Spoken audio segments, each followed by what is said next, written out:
విద్యార్థుల్లో తల్లిదండ్రులను మోసం చేస్తున్న కామాచారులు వెంటనే రాజకీయ రంగు ముసుగులో విద్యార్థుల్లో తల్లిదండ్రులు మోసం చేస్తున్న కామాచారులు వెంటనే అనైతికులకు పదవులు కట్టబెడుతున్న ఉన్నతాధికారులు వెంటనే ఉన్నతాధికారులు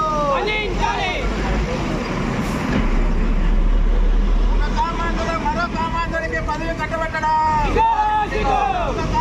మరో కామాంధుడికి పదవి కట్టబెట్టడా కామాంధుల కలయిక యోగవేమన యూనివర్సిటీలో ఇవాళ విద్యార్థుల కళ్ళకు గంతలు కట్టి ఇక్కడ ఉన్నటువంటి విద్యార్థులను విద్యార్థి తల్లిదండ్రులను మోసం చేస్తూ మరో పక్క ప్రభుత్వం ఉన్నత ఆదేశాలు ఉన్నత విలువలను తుంగలో దొక్కి ఇక్కడ ఉన్నటువంటి కృష్ణారెడ్డి ఆయన యొక్క లైంగిక ఆరోపణల కారణంగా కృష్ణారెడ్డి తన యొక్క అవినీతి అక్రమాల మాటున ఇవాళ రాంప్రసాద్ రెడ్డి ఇన్ఛార్జ్ నియామకం జరిగింది. కాబట్టి అఖిల భారత విద్యార్థి సమాఖ్య ఏఐఎస్ఎఫ్గా సూటిగా చెప్తా ఉన్నాం. ఇవాళ యోగవేమన యూనివర్సిటీలో లైంగికంగా వేధింపులు చేసినటువంటి వాళ్లకు, కామాంధులకు, అవినీతి అక్రమాలకు పాల్పడినటువంటి వాళ్లకు ఇవాళ యోగవేమన యూనివర్సిటీ పదవులకు పెద్దపీట వేస్తూ ఉంది.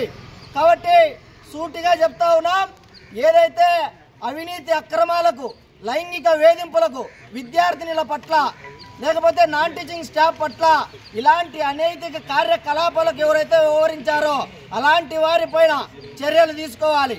మరి ఇవాళ రాష్ట్ర ప్రభుత్వం ఉన్నత ఆదేశాలను లేకపోతే విలువలను పక్కన పెట్టి ఇవాళ జిల్లాలో కూడా చాలా మంది శాసనసభ్యుల సిఫారసులు యోగవేమన యూనివర్సిటీకి పసుపు గోడల రంగులు అంటుకుంటా ఉన్నాయి. కాబట్టి ఒక పక్క ఎమ్మెల్యేలు కూడా మీ యొక్క సిఫారసులు ఎక్కడ ఉండాలి, ఉన్నత విద్యారంగంలో విలువలను మంటగలుపుతా ఉన్నాయి. సరి చేసుకోవాల్సినటువంటి అవసరం ఉంది. టీడీపీ పార్టీకి సంబంధించినటువంటి ఎమ్మెల్యేలు, అధికార పార్టీ అనధికార పార్టీకి సంబంధించిన మీ యొక్క ఎమ్మెల్యేలు మీ యొక్క సిఫారసులతో ఇవాళ విద్యార్థులకు జబ్బు చేస్తూ ఉంది. కాబట్టి యోగవేమన యూనివర్సిటీ యొక్క సిఫారసుల సంఖ్యను మీరు తగ్గించుకోవాలి. అవినీతి అక్రమాలకు పాల్పడిన వాళ్ళపైన చర్యలు తీసుకోవాలి. సిగ్గు ఎగ్గు లేకోకుండా లైంగిక ఆరోపణల కారణంగా రుజువైనటువంటి వారిని ఈ యూనివర్సిటీలో ప్రొఫెసర్లుగా ఉన్నటువంటి వాళ్ళను, కమిటీ తేల్చి చెప్పినటువంటి వాళ్ళను యోగవేమన యూనివర్సిటీలో ఉన్నటువంటి లైంగిక వేధింపులకు కామాంధుడుగా ఉన్నటువంటి కృష్ణారెడ్డి రిజిస్టర్గా పెడతారా? ఇలాంటి సిగ్గు శరం లేనటువంటి వైఖరి ఇవాళ ప్రవర్తించే తీరును మేము పూర్తిగా వ్యతిరేకిస్తా ఉన్నాం. యోగవేమన యూనివర్సిటీ ప్రతిష్టను అనువనుగా ఈ జిల్లాలో ఉన్నటువంటి శాసనసభ్యులే దిగదారుస్తున్నారని చెప్పి సూటిగా చెప్తా ఉన్నాం.